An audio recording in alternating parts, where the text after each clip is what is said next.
You know, courage is not the absence of fear. It's actually moving forward in spite of it. Courage is not the absence of fear. Courage is the mastery of fear. Did you hear that? So you can actually deal with fear, can hit you, but courage masters your fear. And it doesn't, you're not trapped by your fear. You move forward in spite of it. And this is the thing.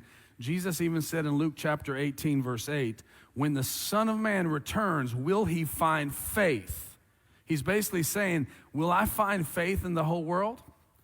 So what's that show you that's going to be happening? There's going to be a lot of people that will have fear master them.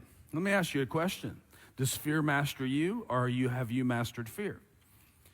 The number one way that you can find out if fear is mastering you, if you are always overthinking and extremely analytical to actually move forward when God tells you to do something. Obedience is honor in action.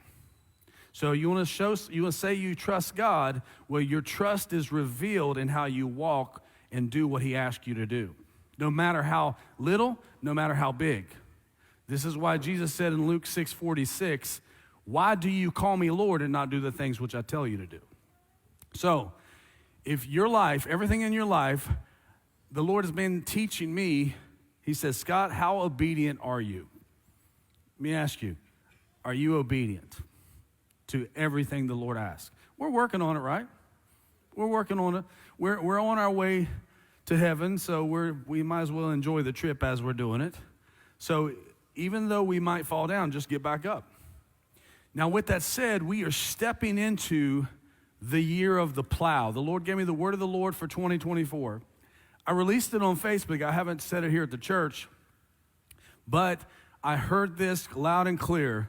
I was in my office and I was praying, but when I was praying, I wasn't trying to get a word. This is how you know it's the Lord. Oftentimes when the Lord speaks something really affirming or something really smacks in my spirit, I'm not necessarily looking for that. And the way that you're going to know that it's the Lord is sometimes it comes out of the blue and hits you right between the eyes. So here I am. I'm praying to the Lord. I'm just hanging out. And I'm getting in the Word and having my coffee in Jesus time. And then all of a sudden, in my spirit, I literally heard almost like a shout, 2024, the year of the plow. Now, that can mean a lot of things. And I'm sure the Lord will unpack that as we move forward. But think about if it's going to be a year of the plow, what do you think that means? Work, what else? Dredging up, what else? Make a change, step up, what else? No turning back. So no turning back or no looking back. Even Jesus said, if you're going to grab hold of the plow and if you look back, what's the Bible say? You're not fit for the kingdom. So what the adversary, the devil, will always try to get us to do is to look back, to try and focus on where we were. That's actually what the children of Israel did when they were in the wilderness. And as they were in the wilderness, they kept on focusing on Egypt. And when they would focus on where they were, they would start to do what?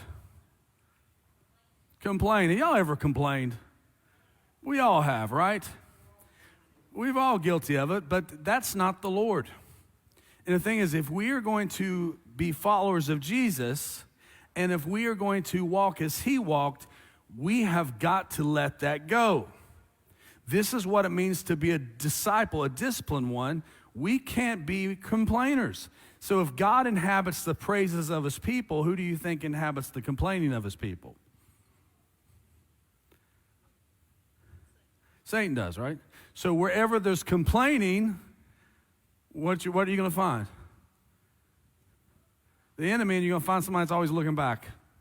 So we're not called to look back. And so 2024, God is having this prophetic year. It's the year of the plow. So it means it's a year you can't look back. It's a year you got to have focus. Focus determines success. You know that?